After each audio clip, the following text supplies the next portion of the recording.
দুলাভাই, আপনি আমাকে গোয়াল ঘরে নিয়ে আসেন কেন? আমি বললাম, আজ আমি তোমার কোনো কথাই শুনব না।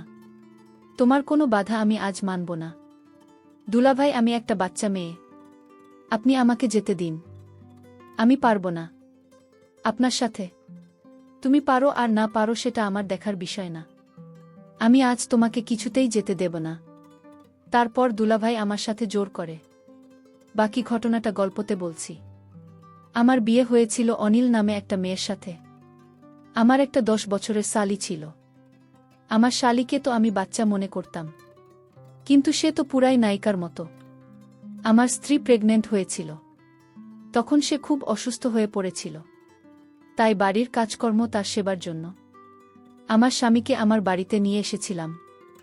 কারণ আমার বউ যখন চিকিৎসার জন্য হসপিটালে গিয়েছিল আর আমি অফিস থেকে যখন বাড়িতে এলাম, তখন আমার স্বামী আমাকে বলল, দুলাভাই আসুন আমরা গোয়াল ঘরে যাই।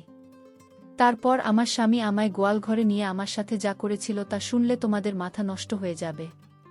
আমার বর্ণিলা খুবই ছোট্ট মেয়ে, আর আমার এরকম মেয়ে পছন্দ। কিন্তু সমস্যা সেই সময় ছিল যখন অনিলা প্রেগন্যান্ট হয়।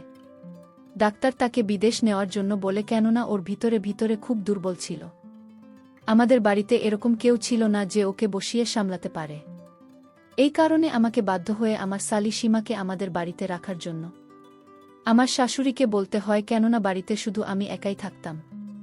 আমার শুধু মা ছিল, সে অসুস্থ হলে শাশুড়ি আমার কথা শুনে আমার সাথে আমার ছোট শালিকে পাঠিয়ে দেওয়ার জন্য রেডি হয়ে গেলেন।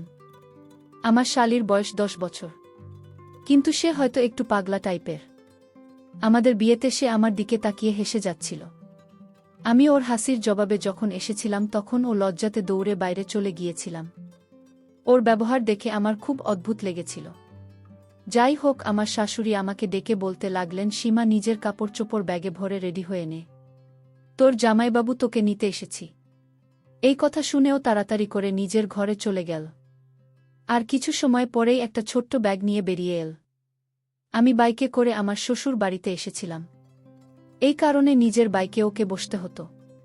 আমি ওর ব্যাগ সামনে রেখে দিলাম আর ওকে পিছনে বসার ইশারা করলাম। ও মোটরসাইকেলে বসে পড়ল। এই অবধি ঠিকই ছিল, কিন্তু যখন অর্ধেক রাস্তা গেলাম হঠাৎ এই ঘটনায় আমি চমকে উঠেছিলাম। কপাল ভালো যে আমি মেন রোডে নেই, না হলে হঠাৎ করে এই ঘটনায় হয়তো অ্যাক্সিডেন্ট করে ফেলতাম।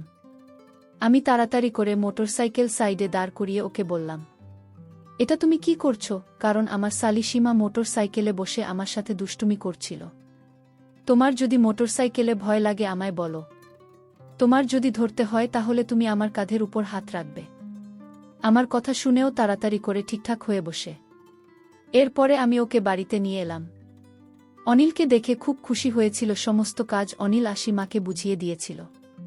সীমা জলখাবার অদিতি আর ঘরে নিয়ে দিত। আমার অফিসের কাপড় আয়রন করে দিত। একদিন আমি আমার বাথরুমে স্নান করছিলাম। বেশিরভাগ সময় যখন শরীর খারাপ লাগত তখন ঘর থেকে বেরিয়ে বারান্দায় গিয়ে বসতাম। এখনও বারান্দাতেই বসেছিলাম। তারপর গোসলে গেলাম। আমি বাথরুম থেকে বেরিয়ে হঠাৎ ঘরের মধ্যে সীমাকে দেখে রাগে আমার অবস্থা খারাপ হয়ে গেল। হয়তো আমার আয়রন করা কাপড় রাখতে এসেছিল, কিন্তু ও ফিরে যাওয়ার পরিবর্তে ড্রেসিং টেবিলের সামনে দাঁড়িয়েছিল।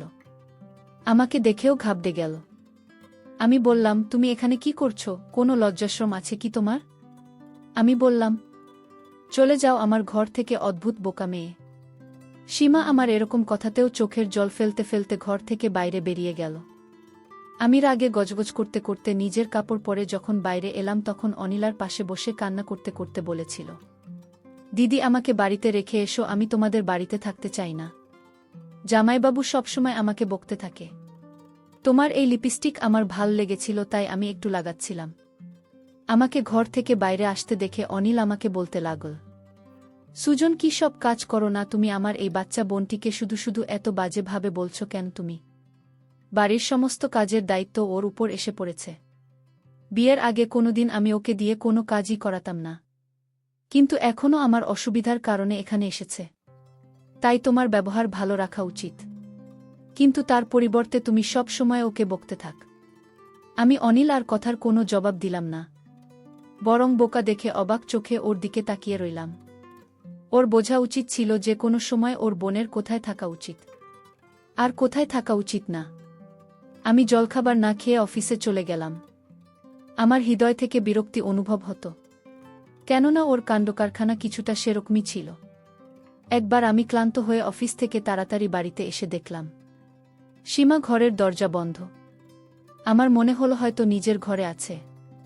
আমি নিজের ঘরে ঢুকে দেখলাম অনিলা চাদর দিয়ে মুখ থেকে ঘুমিয়ে আছে।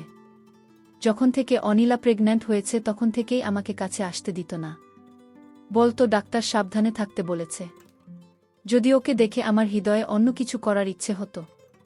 তাই আমি দরজা লক করে অফিসের ব্যাগ এক সাইডে রাখলাম আর বিছানায় উঠে সীমার পাশে গিয়ে শুয়ে পড়লাম। তখন সে বলল, দুলাভাই আপনি আমার রুমে কেন? আপনি এখানে কেন আসলেন? আপনার সাথে আমার আর কোনো কথা নেই। আমি বললাম, তুমি এমন করছো কেন? তুমি আমার সাথে কেন রাগ করছো? তখন সীমা বলল, দুলাভাই আপনি আমার সাথে শুধু ব্যবহার খারাপ করেন। আমি বললাম, ঠিক আছে, আমি তোমাকে আর কখনো বকা দিব না। তখন সীমা বলল, তাহলে দুলাভাই আমার একটা কথা রাখবে। আমি বললাম, কি কথা? সীমা বলল, দুলাভাই আপনাদের গোয়ালঘরে কি থাকে? আমি বললাম, গোয়ালঘরে তো শুধু গরু থাকে। আমার শালি তখন বলল, তাহলে দুলাভাই ওই গোয়ালঘরে আমার একটা কাজ আছে আপনারে নিয়ে। আমি বাচ্চা মেয়ের কথা শুনে অবাক হলাম। বলে, কি গোয়ালঘরে কেন? সীমা বলল, গেলেই বুঝতে পারবেন। এর কিছুদিন পর আমি অফিস থেকে ফিরে এসে দেখলাম আমার স্ত্রী কোথায় জানি গিয়েছিল। আমি বললাম, তুমি কোথায় গিয়েছিলে? ও বলল, আমার পেটে খুব অস্বস্তি হচ্ছিল, এই কারণে পাশের বাড়ির মাসিমাকে নিয়ে ডাক্তারের কাছে গিয়েছিলাম। তাদের গাড়ি আছে, তাই তাকে নিয়ে ডাক্তারের কাছে চেক আপ করিয়ে এখনই ফিরলাম। আমি বললাম, ডাক্তার কি বলল? ডাক্তার বলেছে এই সময় রকম একটু হতে পারে। তিনি কিছু ওষুধ লিখে দিয়েছেন। দিন দিন ওকে খুব দুর্বল মনে হচ্ছিল। আমি অনিলকে বললাম, তুমি আরাম করো, আমি এখনই আসছি। আমি নিজের কাপড় বদলে ঘর থেকে বাইরে বেরিয়ে এলাম। সীমা সেই সময় রান্না বান্না করতে ব্যস্ত ছিল। আমি ওর কাছে এসে দাঁড়িয়ে পড়লাম। আমাকে দেখে ওর মুখের রং বদলে গেল। আমি নিজের মাথা নিচু করে নিলাম, কেননা তার কথা আমি রাখিনি। সে বলেছিল গোয়াল ঘরে যেতে। আমার মনে মনে জানতে ইচ্ছা করছে, সেই গোয়াল ঘরে কেন যেতে চায় একটা বাচ্চা মেয়ে? যাই হোক, আমি চাইতাম না এই কথাটা অনিলা অবধি পৌঁছাতে। তাই ওকে বললাম, তুমি যে গোয়াল ঘরে যেতে চাও, বোনকে কোনো সময় বলবে না। আমার গলার স্বর কিছুটা কঠিন হয়ে গেল। তারপরে আমার অনুভব হলো যে এই কথাটা আমার কিছুটা নরম স্বরে বলা উচিত। তাই আমি বললাম, দেখো, তুমি গোয়াল ঘরে যেতে চাও কেন? কিছু কি হয়েছে? হলেও সেটা শুধু ভুল বোঝাবুঝির কারণে হয়েছে। একে তো তোমার আমার কথা শোনা উচিত হয়নি। একদিন রাতে শালি ভুল করে আমার রুমে চলে আসে। আমি চাদর মুখে দিয়ে শুয়ে রইলাম। দুলাভাই আমার বোনের ঘর মনে করে আমার ঘরে চলে আসছে। কিন্তু আমি তো জানতাম সে একটা বাচ্চা মেয়ে, কিন্তু আমার সাথে যে কার্যকলাপ তা ঘটল সেটা দেখে আমার হুঁশ হয়ে গেল। সীমা বিভোর ঘুমে ছিল, আর ঘুমের ঘরে তার বোনের সাথে রাতে যা আমি করতাম সেটা আমি আজ সীমার ঘরে সীমার ঘুমের মধ্যে করে ফেলেছি। যখন সকাল হলো সীমা সব বুঝতে পেরেছিল। আমার মনে হয়েছিল যে তুমি অনিলা, কিন্তু তারপরেও যা কিছু হয়েছে তার জন্য আমি তোমার কাছে ক্ষমা চাইছি। কিন্তু প্লিজ এই কথাটা অনিলাকে বলো না। আমার নরম স্বরে কথা শুনেও বলতে লাগল, আমাকে অনিলা দিদি বলেছিল যে আমি জানি তার ঘরে থাকি। আমি বললাম, যাই হোক, যা কিছু হয়ে গেছে সেটা ভুলে যাও। সঙ্গে সঙ্গে আমার কথা মেনে নিল, আর আমিও নিশ্চিত হলাম। সময় এভাবেই কাটতে লাগল। কিন্তু সীমার একটা আবদার আছে, সেটা হলো সে আমাকে কিছুদিন যাবৎ বলতেছিল তার সাথে আমি গোয়াল ঘরে যেতে হবে। কিন্তু কে যে গোয়াল ঘরে যেতে চায়? আর আমিও ঠিক সময় পাচ্ছি না। কোনো সময় যাব। সে আমাকে বলেছিল এদিনের রাতের ঘটনা তার দিদিকে বলবে না, যদি আমি তার সাথে গোয়াল ঘরে যাই। এসব ভাবতে ভাবতে এদিকে আমার স্ত্রীর অবস্থা ঠিক বলে মনে হচ্ছিল না। সময় যত কাটতে লাগল, শ্বাস নিতেও তো কষ্ট হতে লাগল। ওর শরীরে রক্তের খুব অভাব ছিল। প্রায় দিনই ও ভিটামিনের ইনজেকশন দিত। ওর চোখের নিচে কালো ছাপ পড়তে শুরু করেছিল, গায়ের রং ফ্যাকাশে হতে শুরু করেছে। ডাক্তার যমজ বাচ্চার কথা বলেছিল, হয়তো এই কারণেই খুব বেশি দুর্বল হয়ে গিয়েছিল। 9 মাসে তো ওর অবস্থা এমন হয়ে গিয়েছিল যে আমাকে বাড়িতে হুইল চেয়ার নিয়ে আসতে হয়েছিল, কেননা একদমই হাঁটতে চলতে পারত না। ডাক্তার অপারেশনের কথা বলেছিল। এই কারণে আমি ওকে হাসপাতালে নিয়ে গেলাম, কিন্তু অপারেশনে অনেক সমস্যার সৃষ্টি হয়েছিল। 1 ঘন্টা পরে লেডি ডাক্তার ঘর থেকে বাইরে এল, নার্সের হাতে 2টা বাচ্চা দিল। নিজের সন্তানকে দেখে আনন্দে পাগল হয়ে গিয়েছিলাম, কিন্তু ডাক্তারের মুখ দেখে আমার হৃদয়ে খটকা লাগল। লেডি ডাক্তার বলতে লাগল, মিস্টার সুজন, আপনার স্ত্রীর অবস্থা খুব খারাপ। এটা শুনে আমি টেনশনে পড়ে গেলাম আর বললাম, ওর কি হয়েছে? তখন তিনি বলতে লাগলেন যে ও সারভাইভ করতে পারছে না, ওর কাছে অল্প কিছু সময় আছে, আপনি প্লিজ গিয়ে তার সাথে দেখা করুন। এটা শুনেই আমার যেন মনে হলো আমার পায়ের নিচ থেকে মাটি বেরিয়ে গেছে। আমি বললাম, এসব আপনি কি বলছেন? কিছুই হতে পারে না। আমি দৌড়ে তার কাছে এলাম এবং দেখলাম খুব কষ্টের শ্বাস নিচ্ছিল। আমি ওর কাছে গেলে ওর চোখ থেকে জল গড়িয়ে বালিশে প্রবেশ করেছিল।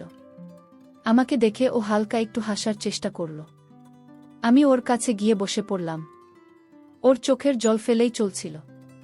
আমি ওর হাত ধরে বললাম, কিছুই হবে না, তোমার দরকার হলে আমি জলের মতো পয়সা খরচ করব, তুমি ঠিক হয়ে যাবে। কিন্তু খুব কষ্টে ভাঙাচোরা শব্দ বলতে লাগল, তুমি যা কিছুই করো না কেন আমি বুঝে গেছি যে আমার কাছে সময় খুব কম। আমার স্ত্রী বলতে লাগল, সুজন প্লিজ আমার বাচ্চাদের জন্য সৎমা নিয়ে এসো না, তার থেকে তুমি সীমাকে বিয়ে করে নিও। ওর কথা শুনে হতভম্ব হয়ে ওর দিকে তাকিয়ে রইলাম। হঠাৎ হওয়া এই অবস্থার জন্য আমি একদম রেডি ছিলাম না। আমি বললাম, এরকম কথা কেন বলছো তুমি? তোমার কিছুই হবে না, ভগবানের জন্য এরকম কথা বলো না। অনিলা হঠাৎ করে নিঃশ্বাস নিতে খুব কষ্ট হচ্ছিল। আমি ডাক্তারকে ডাকতে শুরু করে দিলাম। আমি চিৎকার করে করে সমস্ত স্টাফকে এক জায়গায় করে ফেললাম। ডাক্তার তাড়াতাড়ি নার্সকে ইঞ্জেকশন দিতে বললেন। সমস্ত লোক আশেপাশে দাঁড়িয়েছিল। আমার চোখ দিয়ে জল পড়তে লাগল। কিন্তু এত কিছুর পরেও আমাদের ছেড়ে চলে গেল। আমার গুণটি সেই সমস্ত পুরুষদের মধ্যে হয়তো যারা নিজের স্ত্রীর জন্য সমস্ত স্বপ্ন, সমস্ত আবেগ কন্ট্রোল করতে পারে না। এর সাথে আমার এরকমই বন্ধ ছিল ওর শান্ত স্বভাব। আমার হৃদয়ে ওর জন্য আলাদা জায়গা করে নিয়েছিল। ওর প্রতি আমার গভীর ভালোবাসার কারণে আমি কখনো সীমাকে নজর উঠিয়ে দেখিনি। আমি কান্না করে বলতে লাগলাম, তুমি আমাকে এভাবে ছেড়ে দিতে পারো না। সবই তো আমরা জীবন শুরু করেছিলাম, আমরা একসাথে জীবন কাটাতে চেয়েছিলাম, কিন্তু ও আমাকে ছেড়ে চলে গেল। ডাক্তার আমাকে বললেন, আপনি একটু শান্ত হন। এখনও অবধি সীমায় কথা জানত না যে অনিল আমাদেরকে ছেড়ে চলে গেছে। যখন আমি ঘর থেকে বাইরে এলাম তখনও বলতে লাগল, দিদির শরীর কেমন আছে জামাইবাবু? আমার চোখ থেকে জল ঝরছিল। আমি নিজের বাচ্চাকে ওর থেকে নিয়ে ওকে বললাম, সে আমাদেরকে ছেড়ে চলে গেছে, আর কখনো ফিরে আসবে না। এটা শোনার সাথে সাথে সীমা কান্না করতে করতে বলল, আপনি মিথ্যা কথা বলছেন। আমি আমার শাশুড়িকে ফোন করলাম, একটা ভূমিকম্প যাতে আমাদের উপরে পাহাড় ভেঙে পড়েছে। আমার শাশুড়ি কান্না করতে করতে অবস্থা খারাপ করে দিয়েছিল। 3 দিন সীমা আর আমার শাশুড়ি আমার বাড়িতে থাকল। তারপরে আমার শাশুড়ি বলতে লাগলেন, আমি বাচ্চাদেরকে আমাদের বাড়িতে নিয়ে যাই, এখানে ওদের দেখার মতো কেউ নেই। আমি সেই সময় না করলাম না। আমি অনিল আর চিন্তায় ছিলাম যে এখনো হাসতে হাসতে বাইরে বের হয়ে বলবে, সুজন তুমি কেন উদাস হয়ে আছো? আমি এখানে তোমার কাছে আছি। 1 মাস পার হয়ে গিয়েছিল। আমি আমার অফিস জয়েন করে নিয়েছি। আমার তখন অনিলের কথা মনে পড়ছিল, কারণ অনিলা বলে গিয়েছিল আমি যেন তার ছোট বোনকে বিয়ে করি। আমি যদি তার কথা না রাখি তাহলে তার আত্মা কষ্ট পাবে। আর তাই আমার শালী সীমাকে বললাম, আমি জানি তুমি কেন গোয়াল ঘরে যেতে চাইতে, তোমার আর গোয়াল ঘরে যেতে হবে না। আজ আমরা এই ঘরেই থাকব, যেভাবে তোমার বোন আমার হয়ে থেকেছিল। সীমা ও তার বোনের কথা ভেবে আমার সাথে রহিয়া গেল। বন্ধুরা, আজকের গল্পটি তোমাদের কাছে কেমন লাগলো তা অবশ্যই কমেন্ট করে জানাতে ভুলবেন না। আর এরকম নতুন নতুন গল্প পাওয়ার জন্য আমার চ্যানেলটিকে সাবস্ক্রাইব করে পাশে থাকবেন। ধন্যবাদ।